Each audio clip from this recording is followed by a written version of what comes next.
All right, what's up, guys? Episode 5 of the Four Lifters by Lifters podcast, and we have my good friend IFBB Pro, Jason Orellana. And what's up, Jay? How you doing? You got the last name right. Nah. Yeah, one of nobody gets that right. So I think it'd be a good idea to kind of start off talking about your competitive career. We talk about you quite a bit at the shop, because obviously you're local. You own the gym that we started in.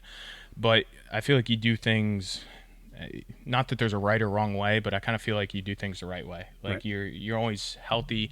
You train hard. You're super consistent with your diet. So how did you start building that regimen? Um, I think it kind of started at an early age. um, you know, uh, I was always involved in sports, just actively. So didn't really get into weightlifting until I was about 19. And then, just kind of took a passion to strength training. Um, and it was always in the back of my head wanting to compete. But, in my eyes, it was, you got to put the time, you got to put the effort into actually achieving a certain physique before deciding to compete. Yeah. So, it started off as a thought, and then, it's like, oh, next year I'll compete, next year I'll compete. And, before I know it, it's 10 years later, I hadn't competed yet. So, I finally just set a date in my mind, picked a show, and I was 20, 29, 30. Right before my 30th birthday, I did my first show. It was the Lehigh Valley. So I was back in 2013, I believe. Did you do 2013. that on your own? Like, did you have a So coach? actually, I had a good friend of mine. We're good friends now. At the time, he was referred over to me by somebody. Actually, Jeff Long. Oh, yeah. So he was a competitor in the NPC. So obviously, I'd done personal training and worked with nutrition with people, but when you're taking normal, everyday, daily nutrition and taking it to a competitive level, it's a little bit night and day difference. So you're talking about the difference between 10% body fat and 5%? Right. Yeah. Right. So, he worked with me through my first show. I came up with my own meal plan. He was kind of like my second set of eyes. And, I'd send over progress pics and just kind of get his feedback on what he felt like maybe I should tweak, whether it be, the cardio or, diet wise. So for the first show, like he was a huge help, you Yeah. know. And then, after that, you just absorb knowledge, So every show after that, I mean, he still is kind of my second set of eyes, even up until this point. But it's kind of, I wouldn't say you figured your body out, because you always learn something new about your body. For every show I've done, there's always been something different, Yeah. that I've done different. So, but it's always good to have somebody there to, have an opinion and give you some good, solid feedback, honest feedback. Because it's one thing when you're prepping somebody else, it's easy to make critiques and adjustments, but when you're looking at yourself in the mirror and you're second guessing yourself, Yeah. it's always good to have somebody there. Yeah, you So either think you look a lot better than you do, or you think you look a lot worse than you then do. you do. And you start beating yourself up and Most making of changes. most of the time, I think I'm worse than I am. So Yeah. That's just a personality all disorder. right. Well, you know what it is. It's you don't want to jump on stage. In my opinion, I don't ever want to jump on stage and not feel like I've put 110% into my prep, um, and present my physique the best I can. So So your first show was at 29, and how old were you when you turned pro? so it was 2 years ago. So 30, 35. Okay, so about 6 years of 6 years. competing. Yeah. So I did one show a year. Other than 2017, I competed twice. I competed in the USA's in Las Vegas, and then the Nationals that year. I think I met you 5 years ago now. No, maybe 6 years. So you met me. 'Cause you were coming It into was the my mini third show. store, Yeah, it was my and third you were show. buying I ice was, at 100 from us. yeah, I was prepping for. So It was after my 15? first show, I did. Yeah, it was 2015. 15. Yeah, Yeah. because I did the Nationals the following year, and then I came back, had to get requalified for the Nationals, and that was the show that I came into the store for the Yeah, first time. I think every year after you competed, you quit. Like you're like, Yeah, every year, I don't, yeah, it was kind of turned into, yeah, I think I'm good. Maybe I'll just. yeah. And then I feel like your last show that you turned pro, like every time I saw you at the gym, you're just kind of very like nonchalant about the entire prep. Yeah. Like you just kind of coasted through, and whatever happens, happens. Happens, yeah. And so you took all the stress off of yourself. Right. And that's when your body looked the best, obviously, Yeah. and you turned pro. You got Yeah. your pro card. And that's even right now. I mean, this year's obviously been up and down. Yeah. I started prepping back in February for the Pittsburgh Pro and the New York Pro. The New York Pro got canceled, and so did the Pittsburgh. I think New York Pro got pushed to September 5th. Yeah. So I was about 8 weeks out from Pittsburgh, and it got canceled. So at that point, I knew I just kind of backed off prep a little bit, started adding some food back in. But I had every intention of competing this year. So I got back on prep 3 weeks ago now. So I'm about 7 weeks out from the Tampa Pro. How different are your preps now from when you first started? I think because I've managed to keep my body composition under control, they've gotten easier. Okay. I mean, right now I'm pushing probably more food than I ever have in any prep. Where my very first show, I dropped 40 pounds to get on stage. So it was in 12 weeks. Well, your last prep that you turned pro, I think you told me your carbs were at the highest they were leading into a show leading ever. into the show. And you were Yeah. at what, like 150 to 200 grams, I think? Let's see here, that show. I think actually, you know what? About 3 weeks out from that show, I was actually adding in a couple higher carb days. So I was pushing somewhere around 275, 300 a day. Yeah. On my higher days. On my lower days, it was teetering around like that 125 to 100 range. What determines whether you're doing a high or a low carb day? Typically on what I'm training that day. Okay. I base it off the amount of activity I'm doing. So if it's a leg day, obviously, typically you're exerting more on a leg day than you would if you're training arms. I'd hope so. For some people. So it really depends on the body part I'm training that day. Okay. So if you're sedentary, do you have off days in prep? Or I do have train off every days. day? Sundays are off. Wednesdays are off. I still do cardio on them days. I Okay. just don't strength train on them days. Okay. So they're considered my low days. So the days I'm just doing cardio, I'm taking a break. That's my low carbohydrate days. Moderate days are, typically fall on my chest day and shoulder day. Okay. And then my higher days are back and legs. Okay. You know. Are you like when you have a high carb day versus a low carb? On your low carb day, are you subbing in more fats, or are you just letting your body kind of, tell you what it needs? Yeah. So honestly, I don't teeter too much with my fat intake. Okay. I kind of keep a steady baseline.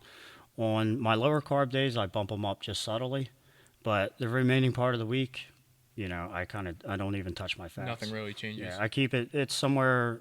My fat intake right now is a little above. I would say, right at or a little bit above 50% of my lean body mass right now. Okay. So. Yeah, that's interesting because so you're essentially carb cycling, but you're also calorie cycling, right? Yeah. Because your calories are dropping on days that you're sedentary or more sedentary than training days. Right. So what about like your cardio sessions? What about the intensity of your cardio sessions? For me, I've been fortunate enough. My metabolism's been very good. Just with running the gym, training clients, trying to get my training in and then get my cardio in, I throw my cardio in when I can. Yeah. Ideally, if I had a time, it would be, either fast it in the morning or usually I do it late at night before I go to bed. Okay. But most of the time it's, I kind of do an interval, nothing real high intensity, Yeah. Keep my heart rate in around that 70% range.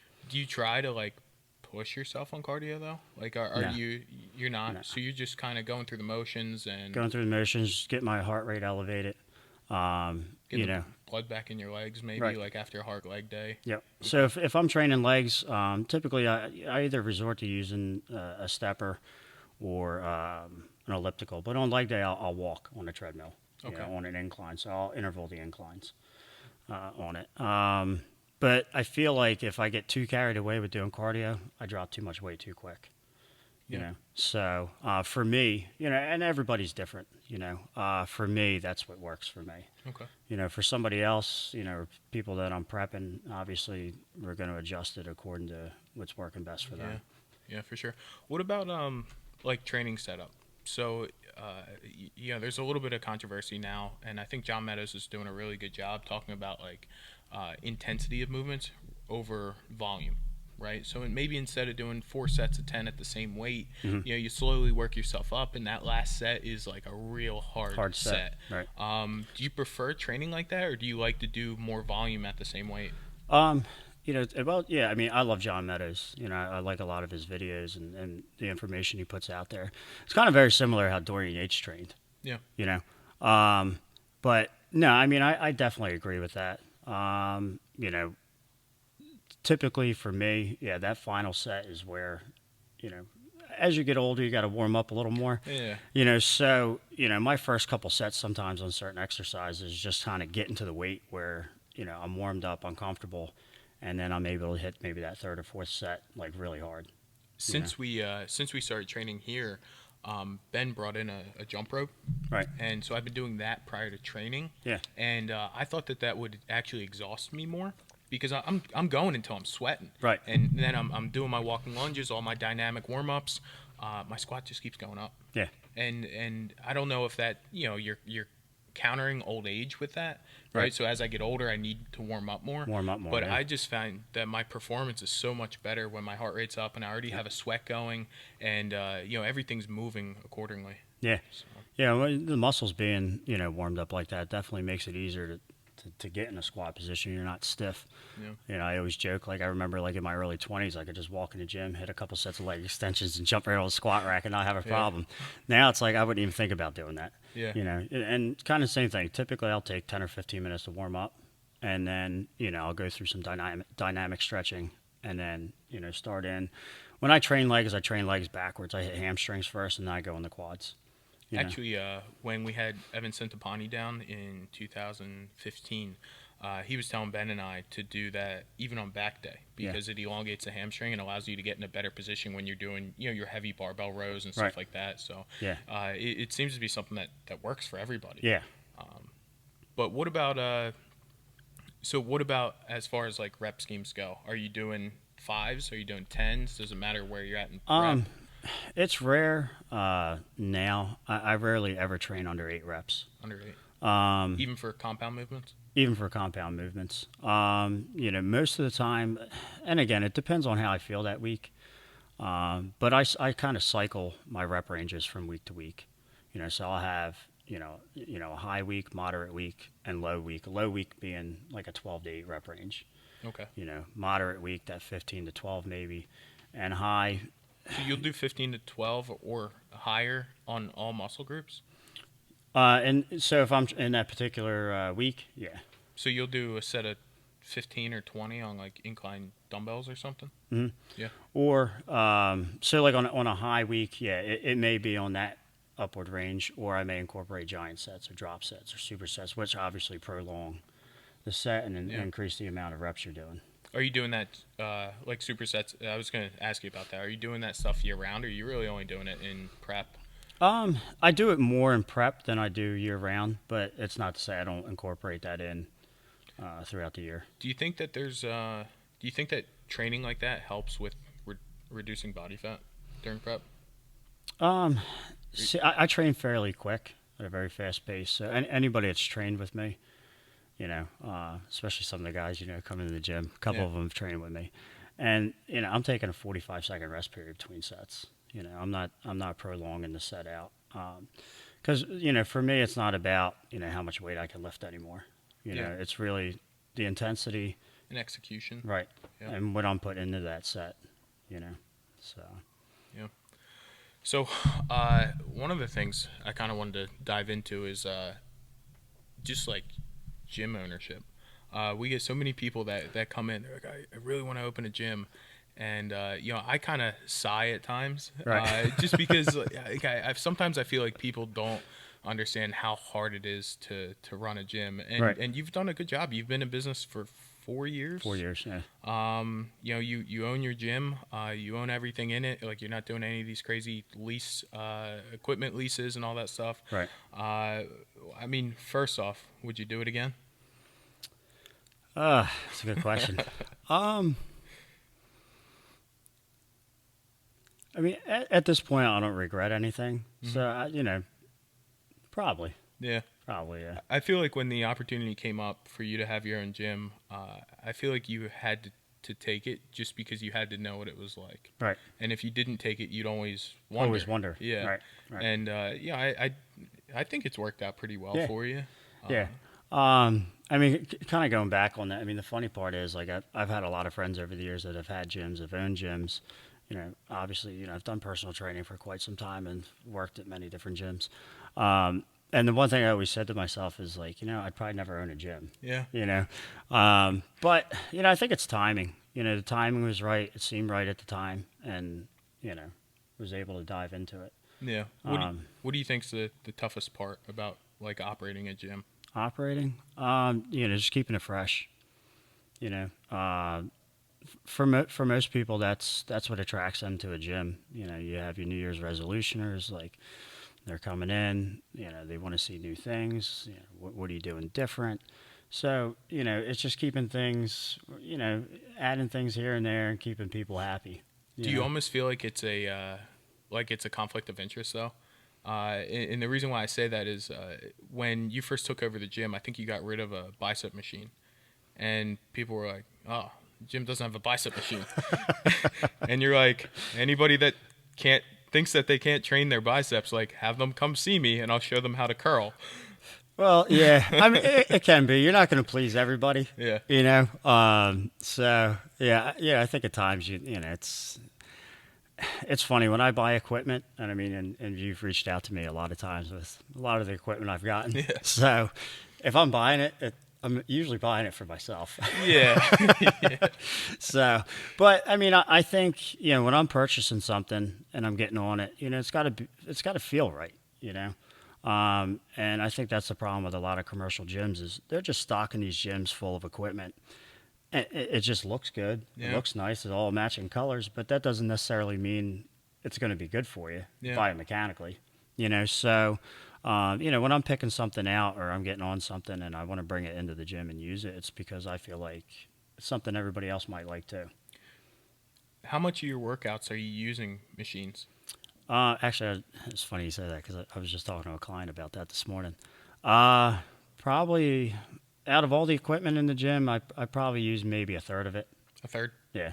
So you're mainly free weight dominant? Free weight dominant. Yeah. And I've always trained like that. I've had to kind of resort to using a Smith machine more now. Aches and pains, So I still consider that free weight, though. Yeah. Like I know it's a machine, but it's still right. Like you're putting plates on it. It's still a barbell on there. You're just controlling the up and down the track of it. Right. So I mean, anything I've steered clear of free weights, it's more or less just because of injuries, aches and pains, and just kind of working around things. Are there any machines that you would say does the job better than a free weight? Oof. Yeah, that's a good question.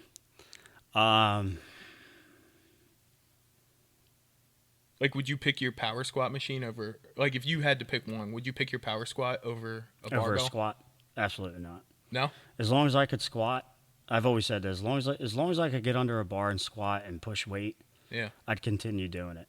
That being said, if it got to the point where I was having lower back issues or anything like that, that would be my go-to machine, the power squat. But assuming you're healthy, assuming you're healthy, I'd squat all day long.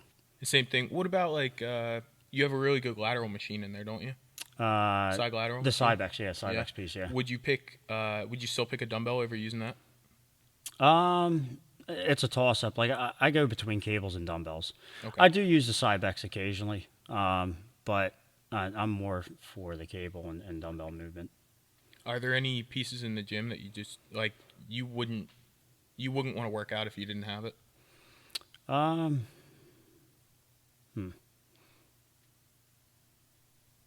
It's like 21 questions right now. I'm just like rattling them off. I'm trying to think. So you're asking me if there's any piece that I wouldn't want to train on. Yeah, no, like that you wouldn't train. Like, let's say like for me personally, on leg day, I like to have a second heavy compound movement, whether it's a leg press or a hack squat or something, after I squat. After you squat. And Okay. like I feel like I need that, Right. because even though the squats are really taxing, I don't want to spend all my time underneath the bar. Right. And that's just for my own mental and having fun with training. Right. Like, so is there anything that's so important to you outside of like cables and free weights and stuff Right. that you just feel like you want to use it? Yeah, definitely. In regards to like legs, probably leg press. Okay. You know, back a low row, chest. You know, again for the most part, most of my chest workouts are free weights. I don't really, I'll do some cable flies, but outside of that, everything's dumbbells or barbell. Arms, I don't use very many machines. Preacher curl is good. But that's still You like a know, free that's weight. still kind of like a free weight. Yeah, I mean, to some extent. But yeah, outside of that, I mean, nah. Yeah, it's like you almost need the machines for a little bit of variation so you don't go crazy. Yeah, But yeah. the free weights are really, what you need to get where Some you meat and want. potatoes, man. Yeah. That's what I always tell people. Can you like could you off the top of your head kind of structure maybe like a leg day for us, like how you would do that and then implement it? And let's just assume that you're maintenance, you're not in prep or anything like that. Like how would you structure it? For somebody coming to me that wants a leg day? Yeah, Or like just in somebody general? like me, between 12 and 10% body fat, 200 pounds, average experience. Like, Right. what would you, what would you tell them to do? I mean, I'm a big fan of splitting legs up too. Okay. So I do, I have a set day where I come in and the bulk of the movements are compound movements, and then I have a secondary day come in where I'm really just kind of isolating, more of my hamstrings, focusing a little more on maybe extensions and stuff like that. So, I just feel like the legs such a big area. It's hard to just leave it for one day of training a week. If you're looking for developmental reasons, Yeah. I mean, obviously, if you're training for powerlifting or something like that, a It's little more about different. recovery. Right. Yeah. So, I would definitely, I'm a big fan of, a 2 day split on that, with legs. But yeah, coming in, and like I said, I mean, squats are going to be a primary movement. Extensions, leg curls. But are you doing squats first or last? Oh, so you want sequence? Yeah. No, squats would probably be a fourth exercise in. Okay. For me personally, it's typically I'm coming in, I'm hitting adduction as a warm up, lying leg curls, seated leg curls. I'll hit some extensions as a warm up. Then I go into squat. What's the reason for that? Honestly, I think it just it warms me up. Hitting my hamstrings, it allows me to get the depth easier on my squats. And the light extensions, obviously, for your knees, it definitely, as long as you're not going too heavy. Some people get carried away doing heavy leg extensions. I've never done heavy leg extensions. I've always kept them strict control. But the first 3 or 4 sets I'm doing in the beginning of my workout, they're just light warm up sets. They could be single legged or two. Do you think doing the leg extensions, the hamstring curls, and hitting those muscles prior to squatting allows you to activate those muscles better when Yeah. you're squatting because there's already blood in there? There's blood in there, and it's like it's turning like the nervous system on. You Yeah. know what I mean? I always thought it was kind of fascinating how you can have a power lifter who maybe, raw around our weight class, the 200, 198s, whatever it might be. And that guy might squat like 650, something really strong, right? But their leg development is just so low. Right. And I think that is largely due to them probably, if you're if you're training for strength, you're most likely squatting first, Right. because you want all of your energy, all the glycogen stores, you want everything to go towards that lift. Right. But between the rep scheme, which is typically lower, Mm-hmm. and then just maybe they're using more, would you say like joint, not joint activation, but maybe there's more pressure on the joints. Right. There's a little more momentum in it. Yeah. Where and I did powerlifting actually before I got into bodybuilding. I did several meets, And I mean, I even notice a difference in my leg development from the time that I've kind of changed gears from doing that to really just focusing on bodybuilding. Um, but I'm sorry, what was the question again? I got sidetracked there. Well, we're just talking about leg development on like a power lifter Right, and why it's even though they're moving more weight, the leg development's typically not as great as a bodybuilder. right, So right. Well, yeah, I mean, I think that definitely has to do with time under tension and how they're training. They're working a little more momentum, I would think. When you're down and you're trying to go from point A to point B, you're not focusing on, hey, let me slow this down on the way down and come up and contract my quad. It's like, and yeah. you're up. You know? Do you think about that when you squat? Like, do you Yeah. actively think about like, how your quad feels or your hamstrings or your glutes on your way down and on your way up? Like, Yep. you're trying to activate that muscle and make the movement harder Harder. almost. Yep. And maybe that's part of the disconnect with powerlifting as well. Is Yeah. you're just trying to complete the task. Yeah. And you're trying to execute at the highest quality possible. Right. Right. So Yeah. it's a little bit different. And I mean, I notice that even with people that I train, even on like somebody has fairly experienced level. It's just that muscle mind connection. I mean, it's a cliche term, but it's true. Yeah. When you're focusing on that area and you're training, it really makes a difference when you're thinking about it and not just going from point A to point B. But I guess back to the original thing about pre-exhaustion, that almost kind of forces it, right? Right. Because you're already kind of sore, you're pumped up, Right. and you're actively thinking like your legs almost feel like they're gonna split when Right. you're squatting because you have so much blood in them already. So you're not thinking just completion, but your mind's just on how the quad feels during the descent. Yeah. So Yeah. No, definitely. So do you do, just to talk about supplements a little bit, do you, we know you take protein powder. You've been buying Right. that for forever. But are you a caffeine guy? No. I've kind of steered clear almost entirely of stims. I just feel like I may be caffeine sensitive. Some people are. And I feel like sometimes when I was taking the pre-workouts with even a moderate amount of stimulant, like 200, 250 milligrams, I felt like it exhausted me, Yeah. I've kind of steered clear of taking anything with stimulants. So if I'm taking anything, it's either a pure form of like arginine, L-citrulline, or something like that. For vasodilation, not for stim. Not for stim, Yeah. right? I may do a cup of coffee in the morning or something like that, but outside of that, I don't add in any extra caffeine or stimulants. With your clients, do you try to monitor caffeine intake? You know, it's hard with individuals because Yeah. some people they just can't function without it? Yeah. For competitors, yeah, I try to tell them to limit it, within a reasonable range. Right. Not get carried away with 500-600 milligrams of caffeine a day. It's I think we had talked about that before about raising cortisol levels and, Yeah. and putting your body in induced stress. So Yeah, I don't think people actually understand. I don't think they want to understand the stress that caffeine puts your body through. right, And I really do feel like caffeine is best used in an individual who's well rested. right, Right, so it's used to propel them forwards Right. to a level that they might not be able to reach, in performance aspects, if they were just normal recovered. But most people use it because they're feeling down because they're not rested and Right. they're not well fed, Right. and they're using that to bring them back up to normal. right. Yeah, almost So- like a filler. Yeah. So it's a crutch.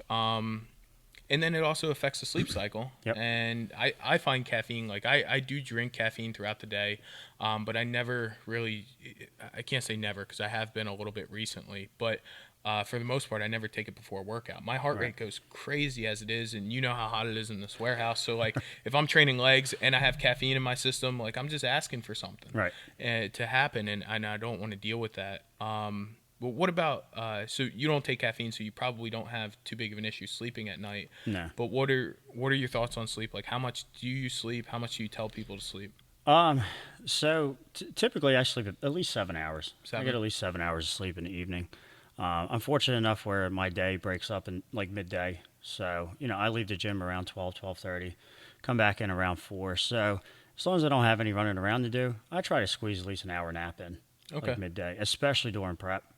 I get a nap in midday, but that's the only time of day. When you're sleeping at night, that's the only time of the day that your body's actually recovering. And I'm sure you hear this all the time, but it's the most neglected thing, I think. That's the important process of recovery. You get beat the hell out of your body in the gym, be on point with your diet, but if you're not sleeping, you're not recovering. Yeah, monitoring my sleep, because I get full blood panels done, and my cortisol's usually high. I'm a high stressor normally.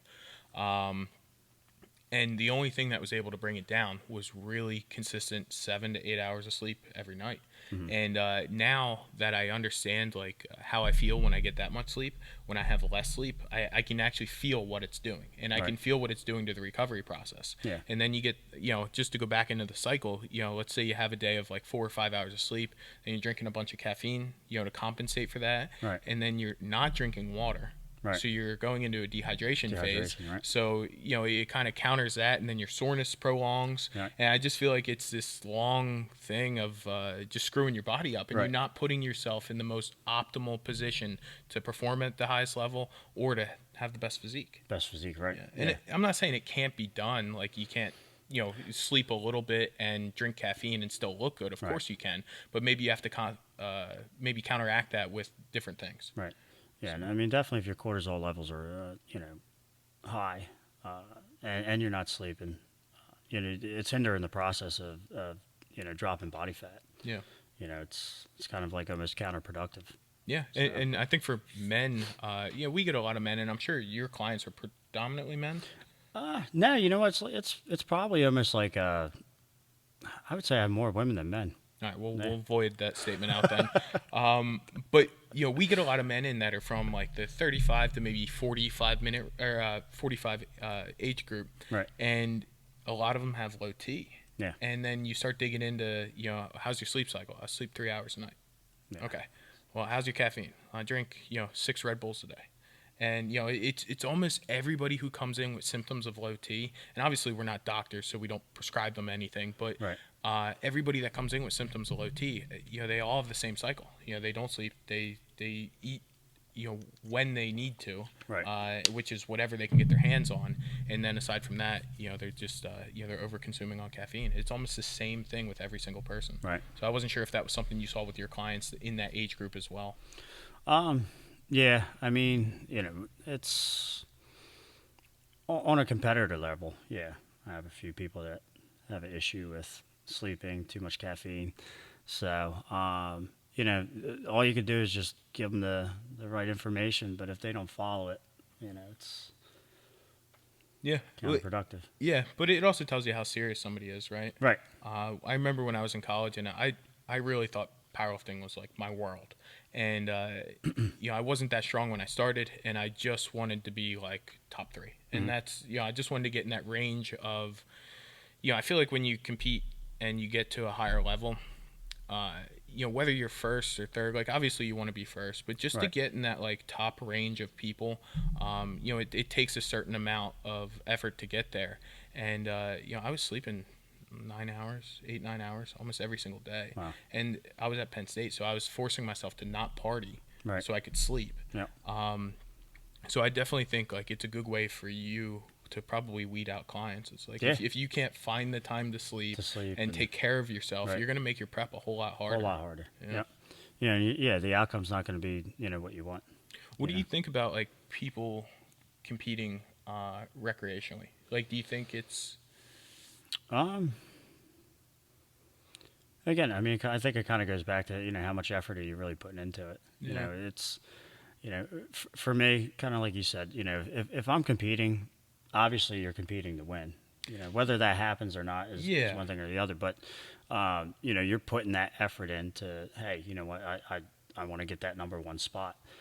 So I mean, that's how I approach competition. When I'm getting ready to start prep for a show, I start mentally prepping myself a month out. Just thinking about it day in and day out. You almost let it consume you. So that when that day comes that, hey, this is when I'm starting, it's like a switch, and that's it. And I feel like if you're doing it recreationally, I'm doing it for fun. I mean, I guess if you don't really care about where you're placing it or how you're doing, and you're just doing it more as, um, you know,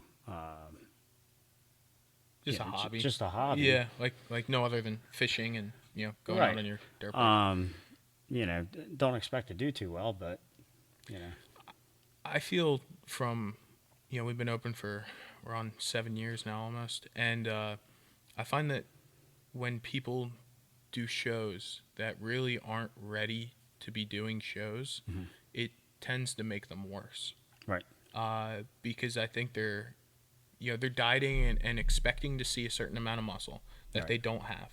And this right, goes for men and women. and women, yep, And so then you're dieting, you're restricting yourself, you're slowing down your metabolism.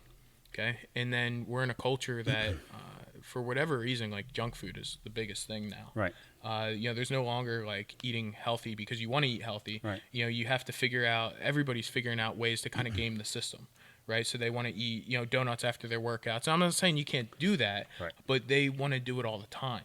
And so they're not exactly the healthiest doing it. And, then you slow your metabolism, you come out of show, you start eating junk again. You're not training properly because you don't have the training experience to know if you're training training properly. right, And I feel like long term, it just makes them worse, and it yeah, almost like pushes them out of everything completely. Where they feel like they almost feel like some sense of betrayal from the right, industry, yeah. and then they just kind of exit altogether and they just let themselves go. Yeah, I mean, I think you see that with a lot of younger competitors. Um, maybe it's a generation thing. I don't know, but I think it's just that they want that instant gratification. They don't want to put the work and hard effort into doing it. And I mean, let's be honest. At the end of the day, it does come back to genetics. Yeah. So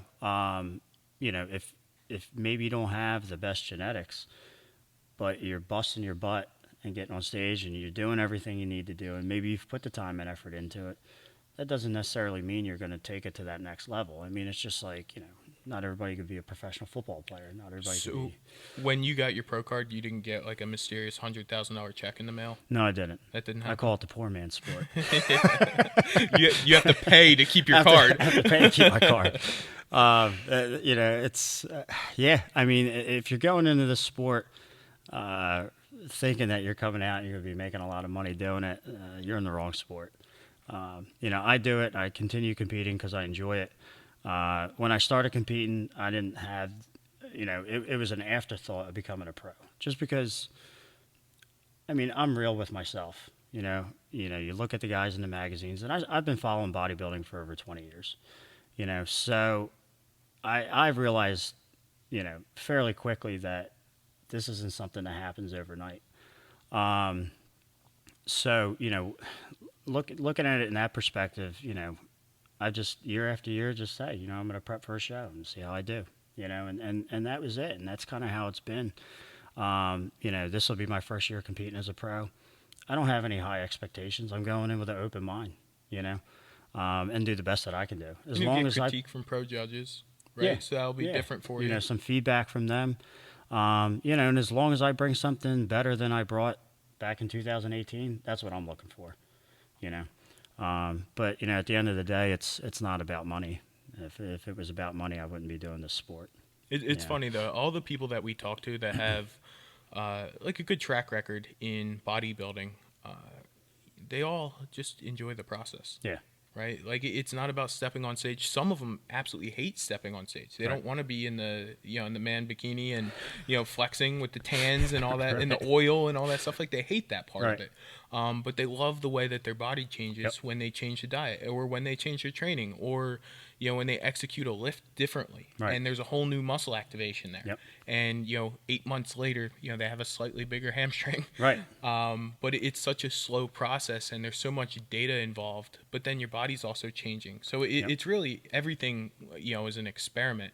And if you fall in love with the experiment, you tend to stay in the sport longer. Right. And then those guys are the ones that are now charging an arm and a leg for coaching, and Right. they're able to make a business out of that Right. because they spent the time collecting the data. Right. Right. So Yep. same kind of scenario. No, definitely. I mean, I just think, where was I going to go with that? I lost my train of thought. But no, I mean, I agree with what you're saying, definitely. Well, other than your second set of eyes, I mean, you were completely self-coached too. And Self-coached, right? Yep. was there one year in like 2017? I think you just like stopped the prep, maybe Um, 2018. Didn't you prep for a show and kind of cut it off or something? no, Oh, 2017, I did the USA's in July. okay. I had no intention to compete in that year, the rest of the year, and I was 8 weeks out from the nationals, and I looked. I was like, I'm still in pretty decent shape. I'm just going to do this show, and I'm going to be honest. I felt like I looked better in 2017 than 2018 when I earned my pro card. Just my personal opinion, You were you were definitely bigger in 2018. Yeah, I think the coolest part about that prep is I saw you when you told me you were 2 weeks out, and like you always look good. right. But I'm like, okay, like you look good, and then I saw you like maybe 4 days out, 5 days out, and you actually looked twice the size. Right. And I'd ask you like, what'd you do different? And you said nothing, and you said you were just sleeping and taking it easy. Yeah. And your body just reacted so well Yeah. to you relaxing. Yeah. And I thought that like to me that was such a like an impactful thing for me to see. How much your body changed just by chilling out. Yeah. Not stressing yourself out and not letting it over consume you and your daily life. Right. So Yeah. No, definitely. it's important. But so you have you have Back to Basics gym, Yep. and that's in Pendle, Pennsylvania. You do coaching, Yep. Coaching. but do you only do coaching to people that are members, or do you do coaching elsewhere, online coaching? Yeah, so I do online coaching, and then anybody's coming into the gym, do the training, or if they're looking to compete or something like that, do coaching. I'm working with a guy. Actually, he did a show a couple of years ago. He's down in Maryland now, so I'm doing online coaching with him. Okay. A little different dynamic. I mean, me personally, I always like to kind of have more hands-on with people. I can see them every day, see how they're progressing, see what they're doing. See if they're training hard. See if they're training hard. But for people that still need it and aren't close, I'm still able to do that. So if people wanted to contact you, obviously you're local, so we have a lot of customers that already know who you are. But if anybody else watching wanted to contact you, the easiest way is Instagram or Yeah, it could be Instagram, or you can go on our website, backtobasicslanghorne.com. Okay, they can get all your information there. All the information on there. Yep. Cool. I think that's it. Episode 6, 5, wrapped up.